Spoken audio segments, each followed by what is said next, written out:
And I can confidently say that I really won't have another day like this. Now, of course, you shouldn't believe me if you've been watching this channel, because I've said that before.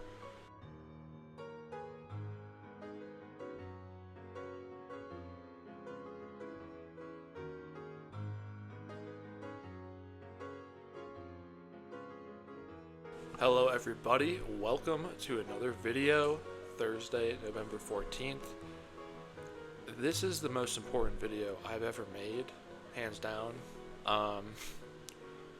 because I did it again.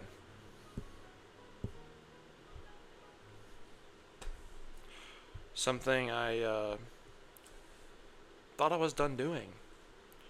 But, I mean, I have these bad days, and I promise all this change, and it doesn't happen.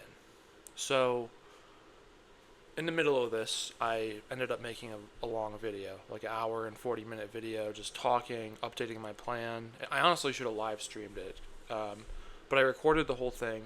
I'm not going to upload it because it's embarrassing. I'm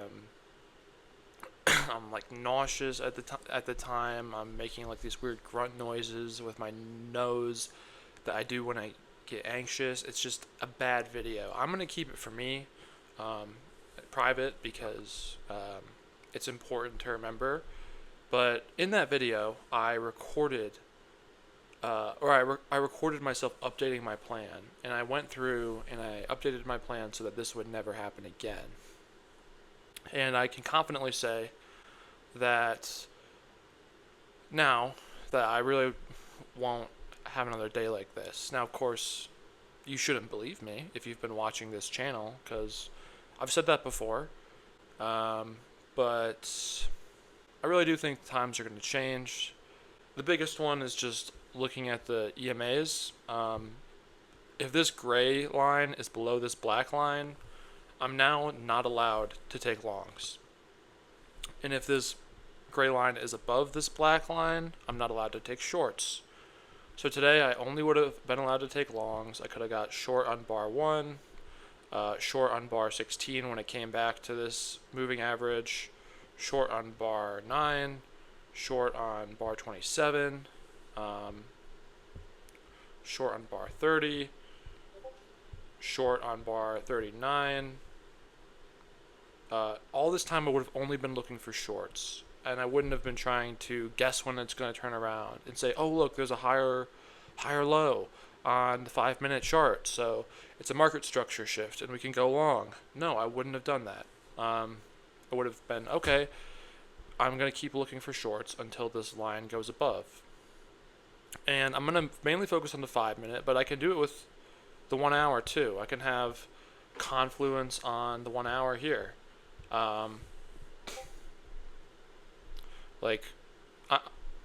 There are times here where, okay, like right here, the 9 EMA is above the hourly EMA, or the 9 above the hourly. The 9 is above the 21 on the hour, but this was a great short, and it fell by, and I noticed that, we had this big move up. The market reacted really positively to the election being over and just the election. So, big move up. But we flattened and we put in a lower high, or I assumed we were going to make a lower high. So I got short. And there's two exceptions, okay? There's two exceptions to the rule. The one exception to the rule about when I can go against. Okay, so this was the short, right? That I should have been in all day. In most of this trend, you'll see the gray. It is below the gray line and below the black line. So I could have captured like most of this. And then the initial move, the one time I am allowed to take this is to take the opposite trade of against the gray and the black. There's two situations. One is if it's a if it you get to move into a key level or a pivot. It stops, it pauses, and it turns, which is what happened here. It went up to the key level, and this was yesterday's prior day high, but it was also this was the prior day high for like pretty much the last 2 days. So it still holds. But anyway, yeah, I could take this short because it's a pause at prior day high.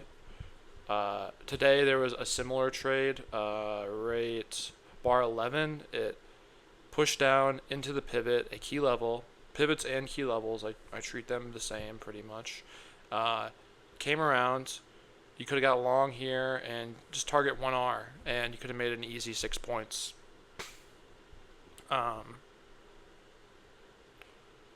So, yeah, you pretty much only want to go with the trend, though, especially when you have confluence. So, right now the 9 is below the 21 on the hourly, and the 9 is below the 21 on the 5. So we really only want to be looking for shorts. And if it was opposite, like it was, like it mostly is, because the market is mostly in an uptrend, and mostly the 9 is above the 21 most of the time, we want to just go for longs. We want to go for longs most of the time. But today, because the 9 was below the 21 on the hourly and the 5, we definitely want to only go for shorts. And it's not a requirement for the hourly for my system, but for the 5-minute, it absolutely is a must. There's no rationalizing. I guess bar 32, like my plan would allow for a long here, but I really shouldn't. I should really only go for shorts, because the only time you really want to try for a turnaround is after an exhaustion move into that level. Now, if it had stayed here and stopped for a while and then started to go above the moving average, then I would say, okay, we're going to go take the long because we're above the moving averages now. Or the 9 is above the 21. And it would make sense because within the context of this range, we consolidated around the bottom of the range. We started going up. So that kind of makes sense. But yeah, that is pretty much what I want to cover today in this video. I'm not going to show my P&L because I'm embarrassed, and it's not about that today. It's about doing the right thing, and this is not the right thing. And if I was only allowed to take shorts today, this wouldn't have happened. I would have probably made pretty good money. Bar 16, 27, I already went through it all pretty much. But and to know where to place to take profit, just look left, Look left, look on the 15-minute chart. To start the day, you could have targeted these areas where it pushed down to before, so you could have pushed there. On the breakout, you could have, well, I guess it almost closed this gap, but yeah, you could have targeted the bottom of the gap. Yeah.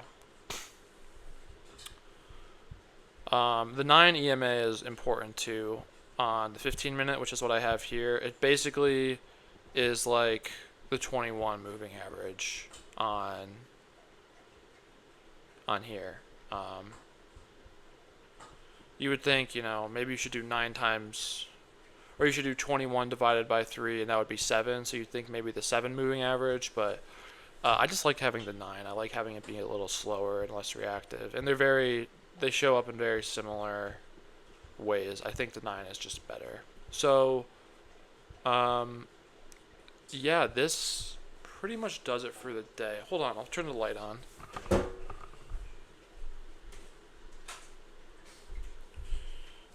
It's getting kind of dark. But yeah, big lesson learned. Before each trade, I will be able to, let's open this up. No? Doesn't want to go up? Um, Same thing for the start of the day. Think about my plan, life or death, whatever, blah, blah, blah. Capture some objective data points. But then before every trade, I'm going to capture the what and the why. And the 5 minute is the only one. The 1 hour is optional. But the reason I want the 1 hour is just to be thinking about confluence, because it does make it more powerful and better if there is confluence. What did I not cover? The one exception is so if like, let's say tomorrow this gapped, let's say tomorrow it gapped way up here, okay, and it like gapped to the prior day high, and there was a big gap. Well, I would look like this 9 EMA would be above the 21, so that's against the rule. I'm not allowed to go against that. But then if there's a big gap, I can come over and look at the hour and say, oh, the 9 EMA on the hourly is below the 21. The higher time frame is more influential. I think this gap is going to close. So that's, yeah. It kind of, because we're in a downtrend too on the hourly, right? Like if we were in an uptrend, like if we were over here and we gapped up, I would think this would be a gap and go, because we're above, the 9 is above the 21 on both time frames. But here, since it looks like we're kind of in a downtrend, I would probably look to play it to the downside. Or I would just not trade because I don't have confluence, I'm unsure what's happening, etc. You know, that's the thing, is like, there's lots of days to trade. There's 252 days a year, and I want to focus on those 50 really good days. There's really like 30 like amazing days where you should just hold all day, but 1 out of 5 days, 1 day a week is going to probably be a really good day. Avoid the bad days, avoid it when it's not at a good location. Focus on the higher time frames, because that is like, the higher time frame is the most important. That is where the moves happen. But yeah, I just have to take the trade and let it ride. That's what I'm going to start doing. I'm going to let it ride, because I get too nervous about exiting a trade and I flip-flopped. And having this rule, it's going to make it a lot easier to do the right thing. A lot easier. So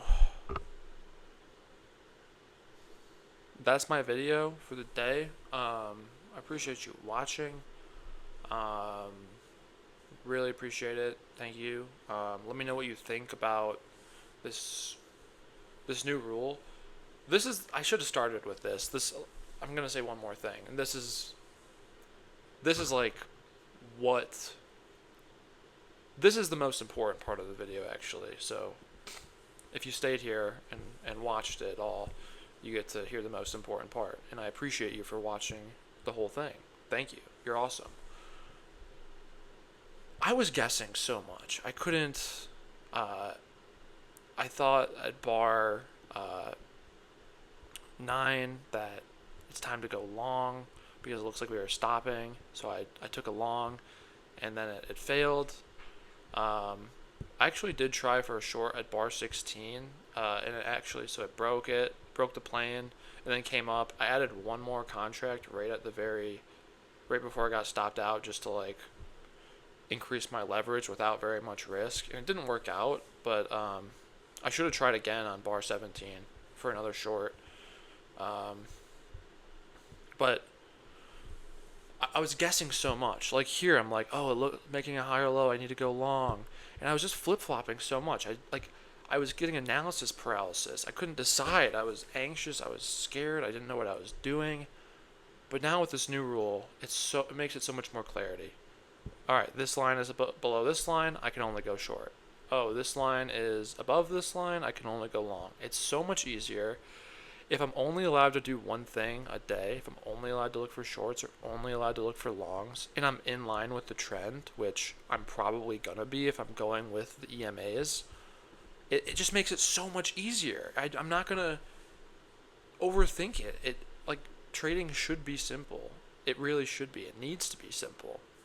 And I was just complicating it and allowing for so much ambiguity in my trading, and that ambiguity was my demise because I didn't know what to do. I couldn't make up my mind, and I was emotional because I'm putting my money at risk, and it's just a horrible disaster.